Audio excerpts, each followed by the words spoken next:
Stop having your builds laughed at. I'm going to show you some pro tips to make big builds in Minecraft with landscaping tools, building tools, techniques, and professional tips and tricks to get you building large-scale, good-looking projects in Minecraft. We have taken inspiration from this picture of a cathedral, and we're going to be starting to build it.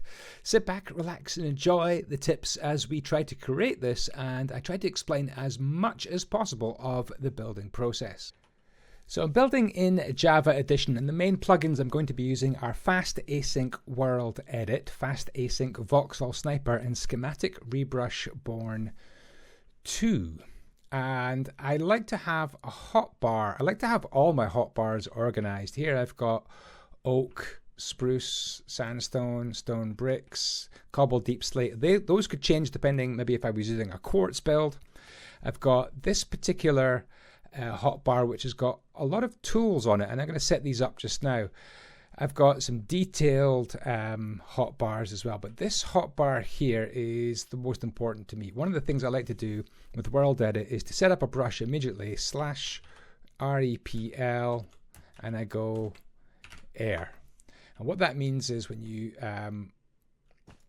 click on a block with this tool here, I think it's left click, and then that means you can then paint with that block. For example, I could select yellow, and that means I can instantly paint with yellow. So that's a very useful brush to have indeed.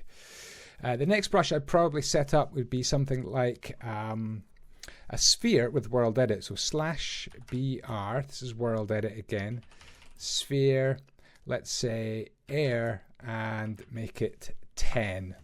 So that means I can now paint with big spheres of air. And if I want to change that into stone, I could, and that means I can now place big lumps of stone with WorldEdit. So those are very useful to have indeed. The arrow is used with Voxel Sniper, and I'm going to show you some good Voxel Sniper commands. Right now I'm going to put it on /BB, which makes it a ball, and that means I'm going to be able to place spheres or balls or whatever material I like. I've got my wooden axe, and I'm going to do //wand, and that sets me up ready for WorldEdit. And WorldEdit, if you watch my WorldEdit tutorial video, I'll put the link down below, you can see exactly how that works. It's very simple. You can select an area, you can set it, you can move it. For example, /move5, U for up. WorldEdit is an extremely powerful tool, and you've also got undo of all your tools. I've got an extra plugin here, WorldEdit Visualization Selector, which means that when I select things, it puts a little bit of fire around it so I can see exactly what I've selected, as long as it isn't too big an area.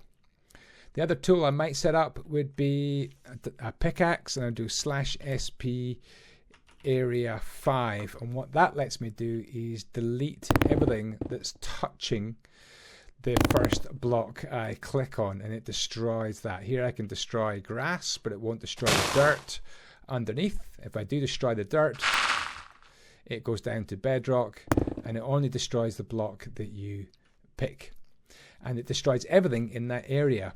If you want it just to be blocks which are touching, then you would do /recur, /SP recur 5, and that way it will actually only take out the blocks that are touching it. For example, all that grass along there gets taken out.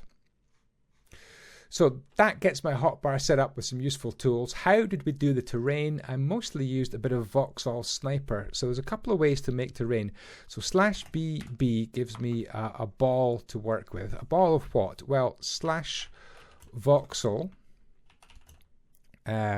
blue would give me blue wool, but I think I will just use stone for this. And it's useful to use stone because there's a great tool in WorldEdit called Naturalize, which works on stone and sand. If I was to select this area here, so /position 2 lets me select this whole area, you can see bounded, then I can do /naturalize, and it will actually make it into natural terrain. If it's very steep, it will use stone. So by using stone, it's a very, very good thing to build with. I can change the size of the sphere, /B20. Again, this is in Vauxhall Sniper. So these are the tools you want to get used to. You want to get used to WorldEdit, watch my video on it, and you want to get used to Vauxhall Sniper. And I'm going to show you how to use Vauxhall Sniper today quite a lot. So I'm going to make my little cliff here with spheres of 20 like that. And I'm going to go a little bit taller as well. I'm also going to put in some smaller ones with /B10, and these just kind of fill in the gaps and make it look a little bit nicer as well, like that. Cool. Now you don't need to use these big spheres in Vauxhall Sniper. You could just use it WorldEdit. We did set up big spheres with WorldEdit on them as well. And actually just making a mixture of these is probably quite good because they're slightly different spheres. Another thing you could do would be to... I had it in the top of my head what I was going to do. Hold on 1 second. Oh yes, cliffs. So I'm going to do... No, not cliffs, but cylinders. /BR cylinder. This is WorldEdit. I'm going to do stone. Let's go 10 wide and 30 high. This is also a very good way of making terrain because you're actually just putting in cylinders which you can put on top of each other, overlap, and we'll do a little section here of cylinders. And if I didn't want to go as high, I could come down maybe to 15 and I could put some cylinders on top like that. So we can actually compare our terrain here, one made of cylinders and one made of big spheres as well. So that's an alternative way of making terrain with the cylinder command in WorldEdit. There's a bit here that's kind of annoying me. There we go. Of course, you could mix in some stone circles as well. That actually is probably a really nice way of doing things. But it looks a bit unnatural, doesn't it? So there's a couple of ways of blending this and smoothing this. I like to use a Vauxhall Sniper, and I like to do a couple of commands, /BE melt to start with, /BE melt, and this just actually starts to give it a bit of a melt as well. It starts to melt some of the blocks and kind of mold them together. I can change the size of my brush up to maybe 15 as well, and that's going to just have a nice bigger brush. As you can see, it starts to melt it as if it's turning to liquid and just starting to flow like that. So the melt brush is a great brush to do as well. You could do the lift brush, /BE lift. The lift brush just lifts things up a little bit like that, and I love using the lift brush. It just gives you a bit more extra height as well. You can change the size of your brush as well. So these are kind of the basic terrain editing commands. What I'm doing is starting to mess it up and make it not look so much like we put a whole bunch of spheres or cylinders together. So there's the lift command, we use the melt command. These are all Vauxhall Sniper. You can tell it's Vauxhall Sniper because I'm using the arrow. Another great command is /BB, the ball blend brush, and this blends balls together. So we're going to just do that. And this is probably one of the most effective brushes at just disguising the fact that you used spheres and just making it look like beautiful, natural terrain as well. So there we go. Very, very cool indeed. Let's keep on going.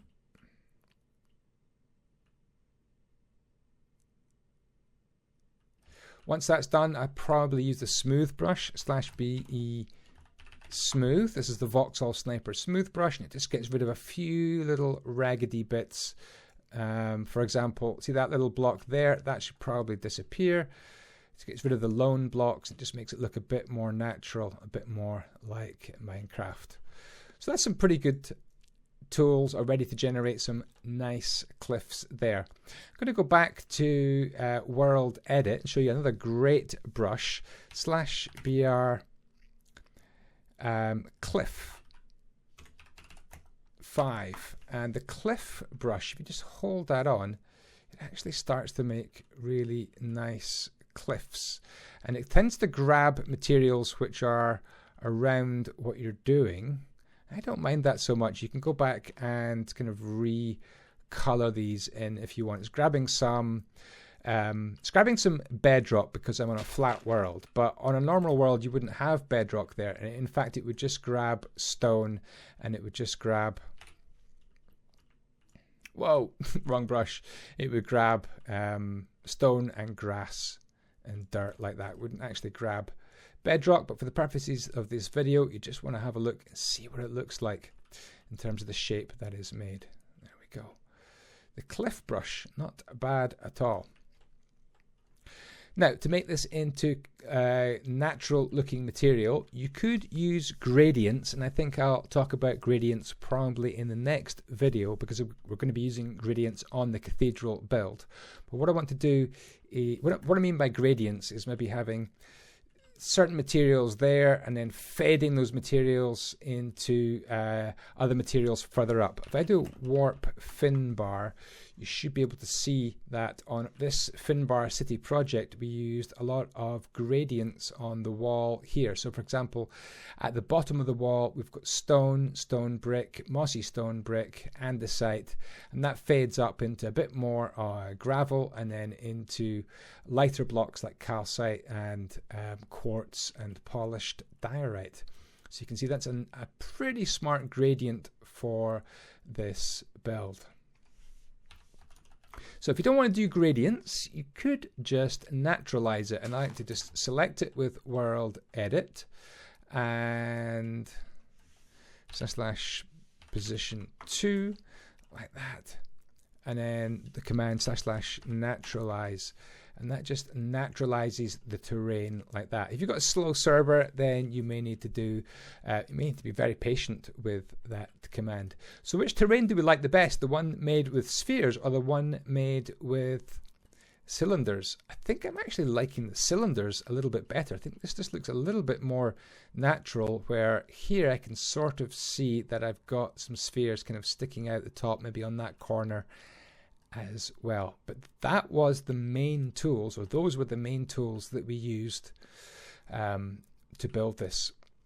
Another good tool to have, and I'm going to go back to the main, back to a world, would be if you didn't want to affect anything other than the blocks that you've placed. So /BB, and if I place some big blocks of stone here and I want to smooth them or blend them, but I don't want to affect any of the vegetation, any of the sand, any of these trees, I can set up a mask /G mask stone, air, and that means I only affect stone and air. And I'm going to use the ball blend brush again just to blend these, and as you can see, if I point anywhere over here, it doesn't affect anything but the stone as well. It doesn't affect these trees. If I didn't have the G mask on, for example, I can take it off by doing /G mask, then you can see absolutely everything is affected. And of course the undo brush lets you undo loads and loads of things at once. Let's see if I can actually get rid of a few things at once. How many stages do I need to go back? There we go, we got rid of just about everything there. So now we can move back to the actual build, and this cathedral and this island, once we had got most of the terrain done, it was a question of using wool. And this is something where I think building in the creative mode means that you can just use absolutely any colored block. For example, I was speaking to my friend the cabbie the other day, and he said he uses colored concrete for this. But this is the stage which we call massing, or massing out with wool. And it means we space things out exactly where we want them. Each build, each part of the build will be in its own unique spot. And we're not surprised when we come to actually build it that we need to start moving things about so much. So as you can see from this build, we have bridges, we have towers, we have the cathedral itself, we have an area marked out with the word dock as well. We haven't used any specific colors for each particular part. That will be added in later.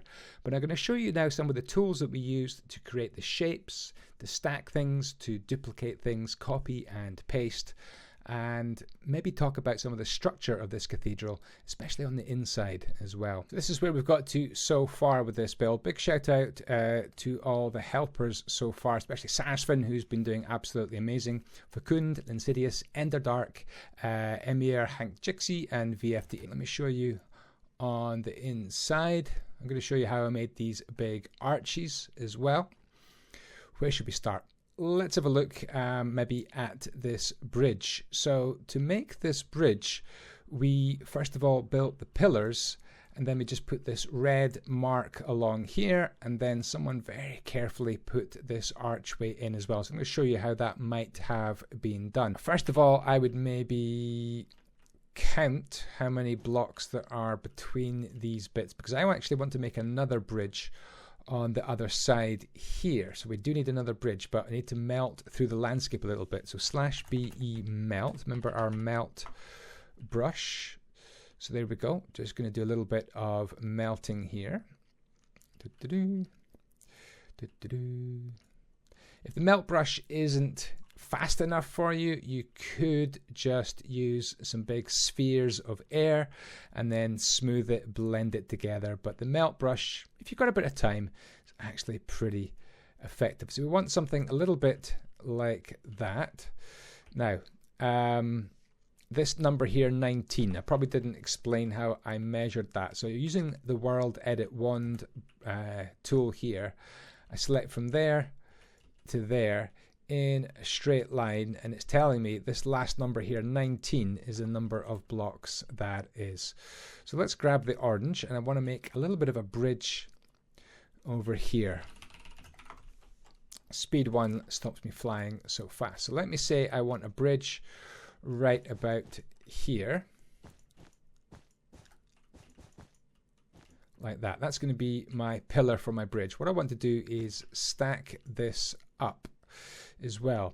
Now what I want to do is also probably get it around about the same height as up here. So up here is the coordinate for that block is 100, so the height of that is 100, and the height of this block is 86. So if I stack this up, select the whole thing, /stack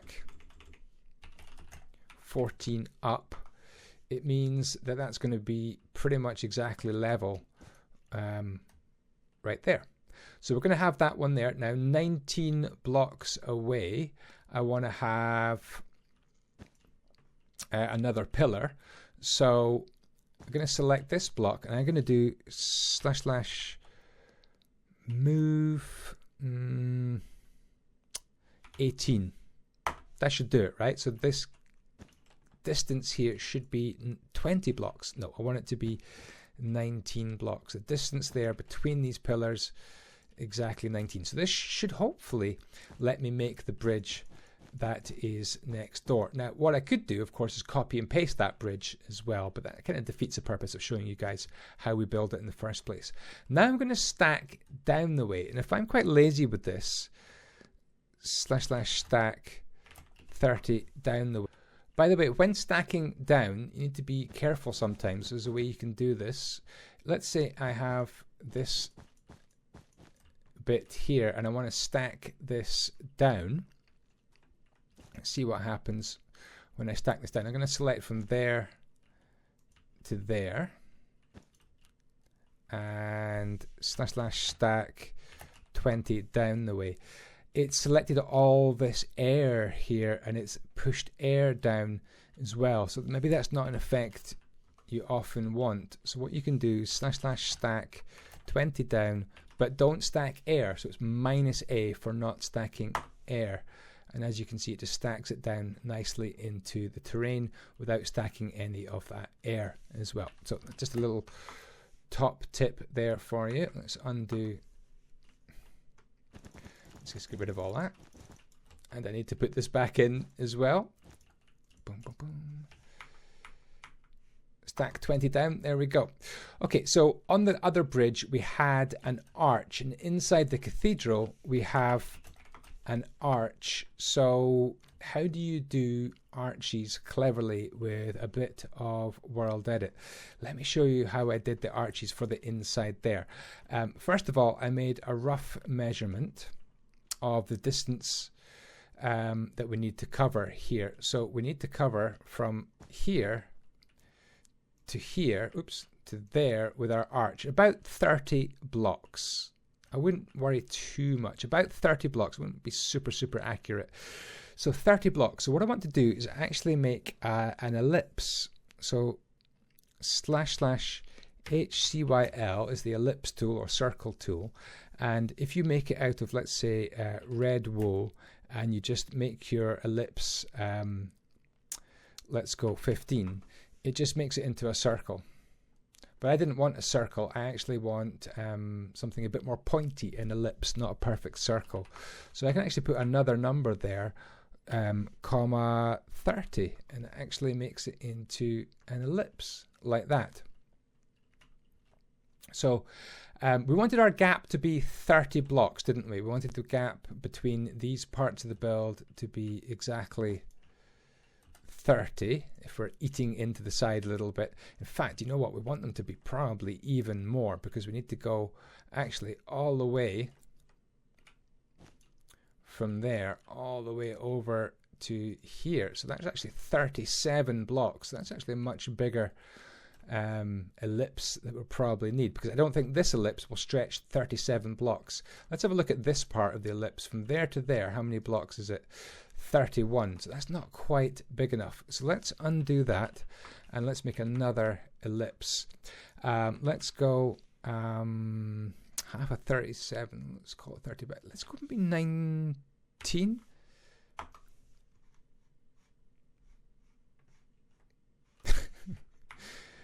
Can we have that, please? There we go. So that's made that. Oh, did it make it above my head? It probably made it above my head, which is why I couldn't see it. So let's go from here to here. 39 blocks. That's not bad. Let's go from there to there. 37. So that could be the curve that I need to put inside my cathedral. So I'm going to select half of this curve all the way up to there. And I want to flip it and actually rotate it. And the command I memorized for that is //rotate. Do you know what? I need to do a copy command first. So that I've selected all that area. I need to do //copy. I'll move out the way, and I'm going to do //rotate 0, 90, 0.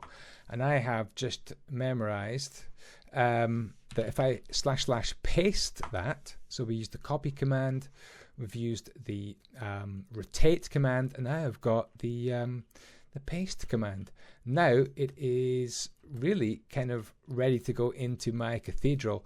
I just need to rotate it again, //rotate 90. There'd be faster ways of doing this, but this is just the way I've memorized. And there it is, it's ready to go in. So I can now go ahead and select this, and it gives us our beautiful curve. So I'm going to stand right here. The place where you stand is relative to the place, when you copy it, it's relative to the place where you paste it. So then I would go into my cathedral, pretend I haven't made my arches, and let's stand right here and make another archway. //paste -a. I don't want to paste any air. I just want to paste my arch. I don't want to disturb anything I've got. And there we go. That is, it is an arch. It's maybe not the exact one that I chose. The one I chose looks like it's a little bit longer and higher. And the way I could do that was by changing and manipulating my, first of all, my ellipse. So if I go back to my ellipse command, instead of 30, if I make it 40, I actually make an ellipse which is a bit longer in size as well. You can see how it's longer, and then if I actually was to select the same bit as well, it's about 37 blocks wide, kind of perfect. It's actually going to be a lot taller as well, and that's probably the one I used inside this cathedral. So that makes half my half my arch. So let me do /NV and put on some night vision so we can actually see this. So that makes half my arch. I want to be quite sure I'm standing in the very, very middle of my build. So I've put a mark here in the middle of my cathedral, and I'm going to be stacking this up. So /stack 70 up the way. Now I can actually really mark perfectly the middle of my build. Just double checking that I've got the middle. So I want to make double my arch. Now I could just have copied my whole arch over, but let me show you another technique which can be used in all sorts of different ways when building. So I've selected half my arch. I'm going to go right to the middle, and I'm going to make sure I'm standing in the middle block, and I'm going to do /copy. Now I'm facing this direction. I'm going to do /flip with 1p, and what that does is make a mirror image of my copied selection.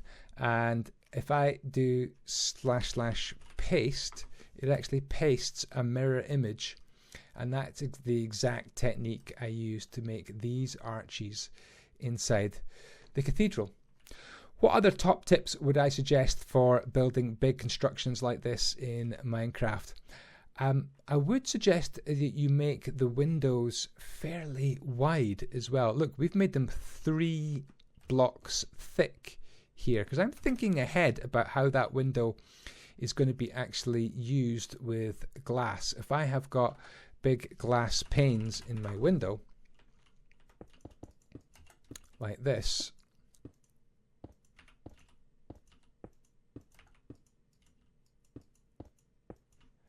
then I'm starting to think about, the materials that are going to be used. So let me grab a few materials. Let's say we're going to make a deep slate cathedral. I'm going to put that block down there. I'm going to use my Repel brush to paint with it. Do you remember the Repel brush? You do /Repel.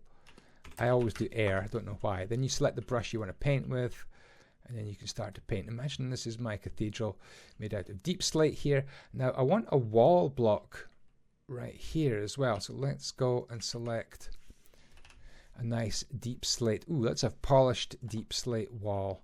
And so that block there is actually going to be wall. Isn't that great?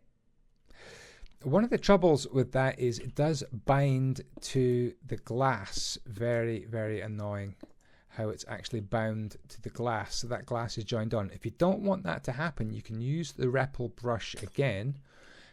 Take that pane there in the middle and just paint like that. And as you can see, the glass is actually stopped joining on to that wall.